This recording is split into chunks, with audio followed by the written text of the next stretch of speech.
Order. The draft space industry licence exemption for military activities of allies, regulations 2025. I call the Minister to move the motion. I beg to move. And thank you very much. It's an honour here to be under your chair. The first duty of government is to keep the country safe. National security is the underpinning the government's plan for change. And as the Secretary of State has been really clear, the threat to the UK is increasing. With growing instability around the globe and growing Russian aggression, missile defence is a critical thread in our tapestry of national security. We test and train regularly with our allies, and our next missile defence testing and training exercise, codenamed Exercise Formidable Shield, is in May 2025. Formidable Shield is a US-led exercise hosted by the UK government at the MOD's Outer Hebrides air weapon range on behalf of NATO and our defence partners. It's one of the most advanced and comprehensive missile defence training exercises in the world. It involves the UK and allied forces conducting live fire drills, missile defence tests and real-world scenario-based training. These activities are critical to the defence and security of the UK and the strength of our military alliances. Firstly, they enhance interoperability. Exercise Formidable Shield will bring 10 nations together, each with distinct systems, targets and technologies. It will allow us to align these different systems and work in a concert effectively in the real-world operations so the UK and our allies can respond quickly and cohesively to any threats. Secondly, Formidable Shield improves our collective missile defence capabilities and our ability to adapt to evolving ballistic missile and other threats. With global tensions rising and missile technology advancing, it is essential to continually refine and improve our strategies to protect the nation. This is why this live fire element of Exercise Formidable Shield is particularly valuable. Thirdly, Exercise Formidable Shield reinforces strategic deterrence, which is vital in maintaining stability and preventing conflicts from escalating. The exercise sends a strong message to our adversaries that UK, NATO and its allies are prepared to defend ourselves, our territories, against any form of aggression. In order to replicate operational conditions for these exercises, the UK and allied nations need to operate ever more sophisticated defensive missile systems, capable of climbing above the stratosphere. This would bring them within the scope of the licensing regime within the Space Industry Act 2018 and its associated secondary legislation. The Space Industry Act 2018 never intended to regulate military activity. It was passed into law to ensure the safety and appropriate governance of commercial spaceflight industry and is regulated by the Civilian Aviation Authority. The government seeks licensing exemptions under the Space Industry Act and associated secondary legislation for Allied Armed Forces activities. This exemption is very narrow. It only allows Allied Armed Forces, their operatives, and international military organisations such as NATO to fire suborbital, i.e. non-orbiting, uncrewed rockets from MOD sites or platforms with MOD permission and under the control of MOD's regulator. The exemption would bring multinational exercises in line with the sovereign ones.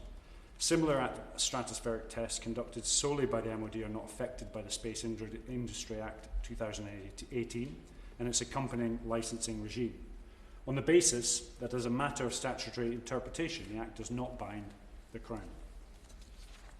Exercises above the stratosphere, which would be exempt under this instrument, would be under the expert supervision of the Defence Regulator, which has monitored military activities for decades, including MOD rocket launches above the stratosphere. Unlike the civilian authorities, the Defence Regulator has the infrastructure, it has the expertise to properly oversee the safety of these exercises, and the amendments the government seeks would avoid putting an increase in new burden or bureaucracy on the civil authorities. This instrument will apply to England, Wales, Scotland and Northern Ireland. It is subject to the affirmative procedure as set out under Section 68, bracket 6 of the Space Industry Act 2018. So to conclude, the UK's missile defence capability is a critical component of the national and global security. But like all defence capabilities, to be effective, it must be constantly maintained, updated, exercised and tested. Exercise Formidable Shield, planned for May 2025, is the next essential opportunity to conduct live fire drills, missile defence tests and real-world scenario-based training. An enormous amount of military planning has gone into it from all nations involved, and the government seeks appropriate regulatory certainty by the end of February in order to get the maximum value for the exercise. Approving this exemption in a timely manner will send a clear signal that the UK Parliament is united on defence of our national security, it's united against our adversaries, it's united in its support for NATO. And I commend this instrument to the committee. Thank you. The question is that the committee has considered the draft space industry licence exemption for military activities of allies regulations 2025. I call the Shadow Minister. Thank you very much. It's a pleasure to serve under your chairmanship this afternoon. Indeed, it's rare to volunteer for a DL, but with my constituency home to the Westcott Space Cluster and the National Space Propulsion Centre, where quite literal rocket science is a backbone of our local economy, any mention of space and the regulatory framework around space always pricks my ears up. I do want to thank the Minister for the remarks that he just gave. Clearly, where there are matters that pose challenges to the Ministry of Defence, particularly in relation to testing and our allies, regulations should be adjusted accordingly. If the licensing process adversely impacts our allies' ability to use the UK's MOD ranges as locations of choice, this would unquestionably be a disadvantage to our national defence interests. As such, it is essential that we and our allies can make use of the UK's locations and expertise to launch these projects.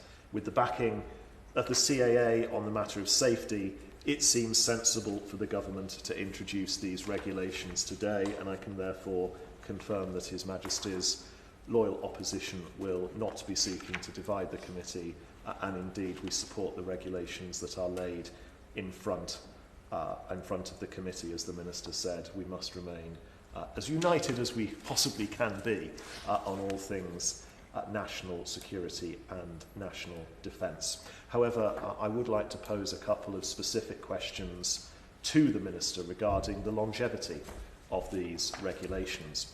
The government's explanatory notes highlight that these exemptions are intended to remove defence-related barriers in the short term.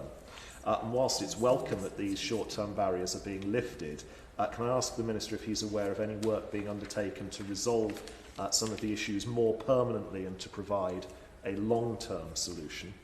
And also, in its report, the CAA examined the broader regulatory regime. It acknowledged that the historic safety record of the MOD at its sites is something to be rightly proud of, and that the changes in these regulations were appropriate. However, whilst it noted that there are no immediate problems, it identified some areas of potential risk in the future. So I would like to ask the Minister what work he and his department and other government departments potentially are doing to mitigate this risk and ensure we have a secure and safe spaceflight regime for the foreseeable future. I call the Minister to respond. I'd like to... Oh, do we have a... Sorry. Sorry. Thank you, Madam Chair. It's an honour to serve under your chairship. I stand in support of this motion that asks the government on the side of caution when implementing these new regulations. The Liberal Democrats are, of course, fully supportive of the Ministry of Defence's vital work and wholeheartedly support our armed forces. We recognise that they often work hand in glove with our allies, and consequently this is a welcome step to further that cooperation. This motion does, however, require some caution. Over the last few years, we've seen other countries influenced by foreign powers via manipulation of social media and other inappropriate actions. We therefore call on the Secretary of State to be careful in how this regulation is implemented. The strongest safeguards should be put in place to prevent any manipulation of these regulations. Thank you. Call the Minister to respond. Thank you. I thank the committee for the thoughtful considerations of these draft regulations. I think it's worth just covering off on some of the points mentioned from my the honourable member from Buckinghamshire, and tracking the West Coast Space Cluster that you have within your constituency, or close to it. Safety is the line to take on this. The Military Aviation Authority and the Civilian Aviation Authority have been in long discussion about this. They've actually conducted a complete review of how the two systems differ, and they've come together to say that this won't bring any increase in risk from a safety perspective, but we'll continue to work with both of those organisations to ensure that continues into the medium and longer term. My overarching view on this is closing an unnecessary burden on our allies for testing and trialling of pretty advanced missile systems that need to be integrated into a wider defence ecosystem as a whole. And so by allowing this, what it really does is bring allies on board of where we can have collective defence, both of the homeland, our airspace, and of course our waterways. I'll come back to the Honourable Member on the future risks that have been interpreted and make sure you're made aware of it. But from my perspective, I think actually it's a great thing for defence moving forward. I think this legislation will enable our defences to outpace the malign ambition of our adversaries. I hope the committee has found the debate informative and it will join me supporting the instrument as we move forward. The question is that the committee has considered the draft space industry licence exemption for military activities of allies regulations 2025. As many as are of that opinion say aye. Aye. Of the contrary, I think the ayes have it. The ayes have it.